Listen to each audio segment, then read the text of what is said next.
and it is our pleasure to give you the amazing Beady from the main stage earlier.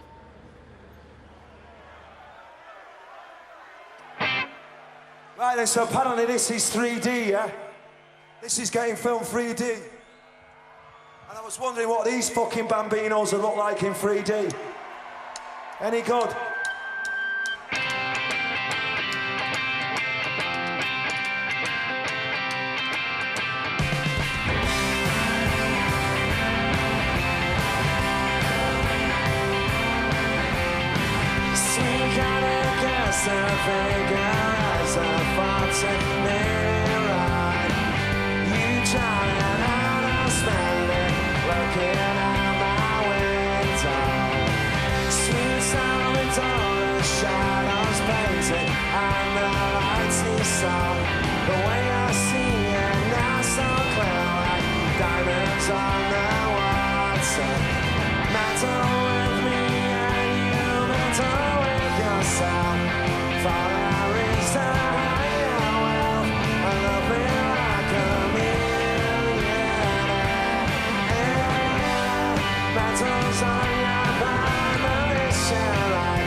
Nice one.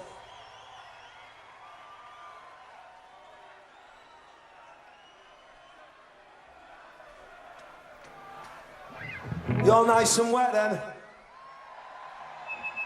You're still looking good though, mate.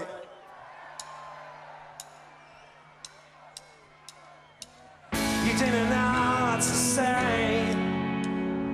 It all came at you today. Can't get out your own way. Well, hold on, hold on, hold on. I'm heading out in the sun.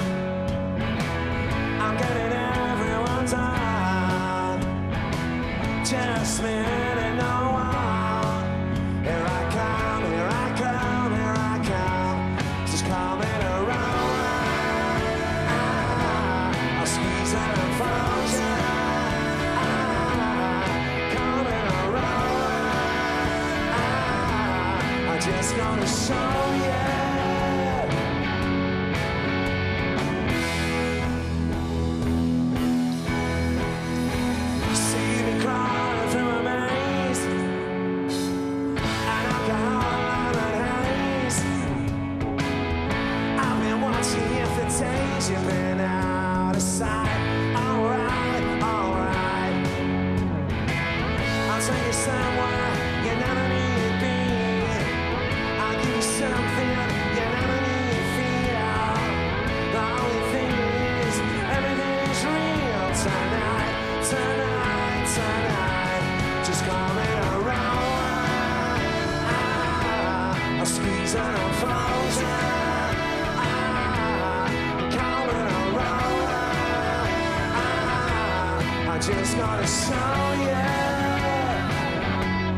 just coming around. I'll come blow you out. Just coming around. I'll please you to know, yeah.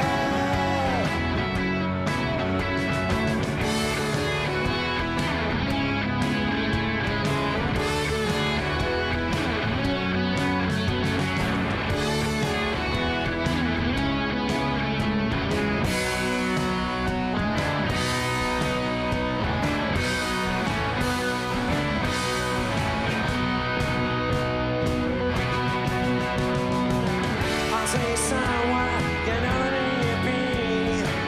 I'll give you something you never need to feel. The only thing is, everything is real tonight, tonight, tonight. Just coming around. I'll squeeze out and fold you. Just coming around. I'm just gonna show you. The roller, the roller, the roller, the roller, the roller, the roller, the roller, the roller, the roller, the roller, the roller, the roller, the roller, the roller.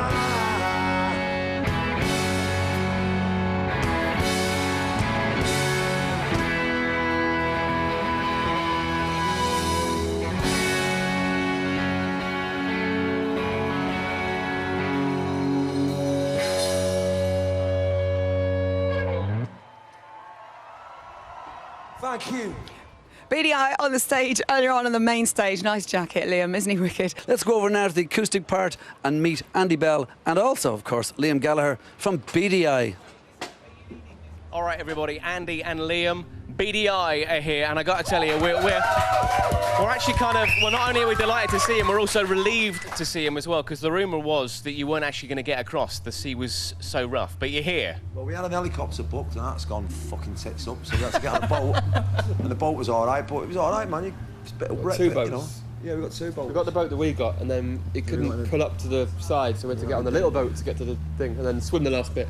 You swam the last bit, bless you. The thing is, when it's like that, you look out there and everyone's everyone's soaked. Does it mean you have to work harder when you get on the stage when the weather's like this? I ain't working fucking harder, no fucking chance. I'm doing what we do and that's the end of it, you know what I mean? Hopefully people will dig the music, you know what I mean? But we work hard every time, hopefully. I mean, I think. To me, if there's people think it's worth standing in the rain to watch us, then we should definitely give them a good show. The reviews... I mean, but you give them a good show anyway. I mean, there's nothing worse than seeing a band faking it, you know what I mean? Like, you know, trying that little thing harder. We're just going to do what we do and the music will take care of it. And the reviews for this record, I mean, they were phenomenal reviews, and I think probably live... Yeah. Phenomenally is, live is where this band really sort of come into their own, isn't it? Yeah, without a doubt. I think live is where any band should come into their own, you know what I mean? We don't want to be a studio band, you know what I mean? We want to get in the studio, you make a record, and you want to go out and play to the people, you know what I mean? It's been a hell of a lot of shows, though. I mean, it's almost a relentless summer for you. Does it ever feel like a normal 9-to-5 job? No. It never really gets boring because there's always, every gig is madder than the last. This is just a mad day out.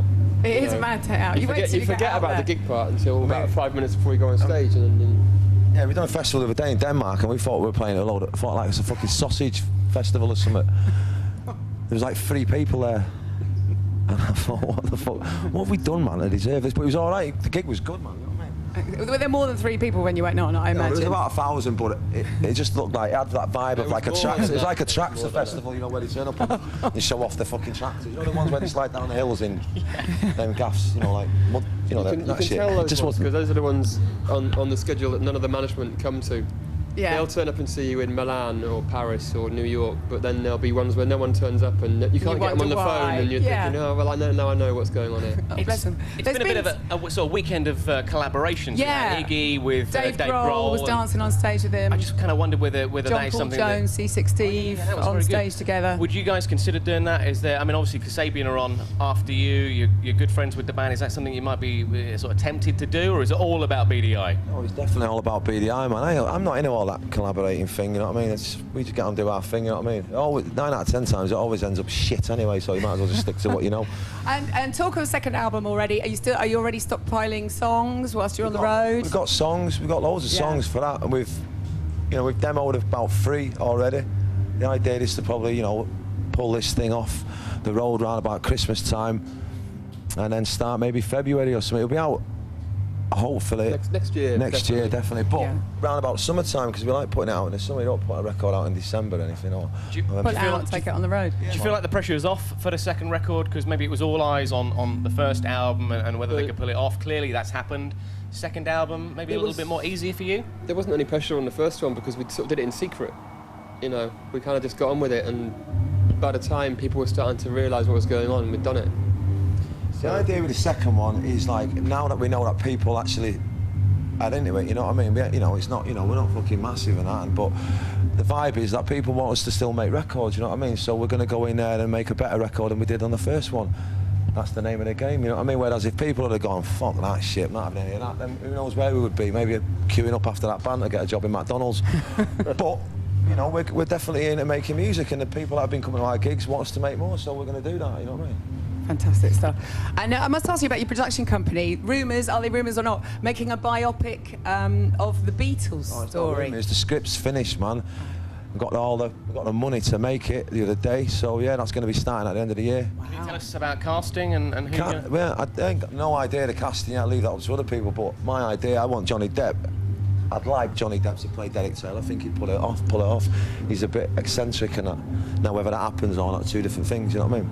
It's always good to see you. Good luck with the show, and maybe more importantly, good luck getting back to the mainland. Because that's going to be. It's just good luck with not having that fucking 70s footballer haircut. That's all I'm worried about. You know what I mean? Halfway through the set, you get a nice shot in 3D of a fucking Bobby Charlton. That's not a good look, is it? Coming at you, man, when you're sat at home with your beans on toast. Brilliant. So there'll be a lot of dodging. Give them a round of applause, Liam, everybody.